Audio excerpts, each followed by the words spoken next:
पाथर्डी हादरली, नोकरीचं स्वप्न पडलं महागात. प्रकरण नेमकं काय? नमस्कार, मी प्रियंका आणि तुम्ही पाहताय I love Nagar news. Pathardi तालुक्यात नोकरीचं आमिष दाखवून तब्बल 30 लाख रुपयांची फसवणूक केल्याचा धक्कादायक प्रकार हा उघडकीस आलाय.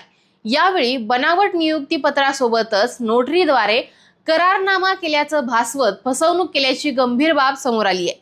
आता हे प्रकरण नेमकं काय आहे ते जाणून घेऊया.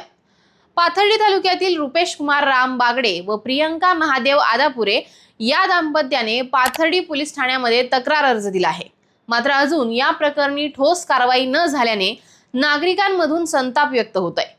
तक्रारीनुसार अर्जदार दाम्पत्य हे शिक्षक पदासाठी प्रयत्न करत असताना त्यांची ओळख सुभाष माणिक खेडकर याच्याशी झाली होती. खेडकर याने स्वतः छत्रपती संभाजीनगर येथील अनुदानित संस्थेमध्ये नोकरी करत असल्याचं सांगत तिथे डीएडच्या 2 जागा रिक्त असल्याचं आमिष दाखवलं.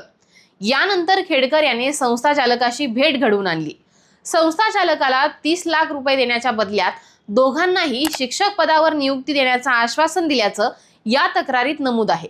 नोकरीच्या आशेने या दाम्पत्याने नोव्हेंबर 2022 ते फेब्रुवारी 2023 या कालावधीमध्ये आरटीजीएस, ऑनलाईन व रोख स्वरूपात त्याला 30 लाख रुपये दिले.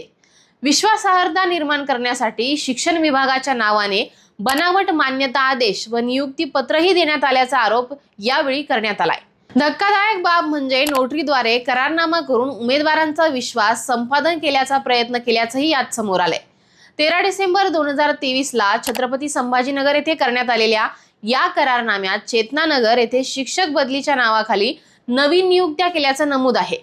प्रत्यक्षात नोकरी न मिळाल्याने फसवणूक झाल्याचं लक्षात आल्यानंतर या दाम्पत्याने पाथर्डी पोलीस ठाण्यात तक्रार दिली. मात्र या प्रकरणात अजूनही गुन्हा दाखल न झाल्याने नागरिकांमध्ये तीव्र नाराजी आहे. या प्रकरणी संबंधित आरोपीने अशाच पद्धतीने इतर अनेकांना नोकरीचा आमिष दाखवून आर्थिक गंडा घातल्याची शक्यता व्यक्त होत असून या संपूर्ण रॅकेटचा सखोल तपास करून इतर बळींचाही शोध घेण्यात यावा अशी मागणी नागरिकांकडून होत आहे.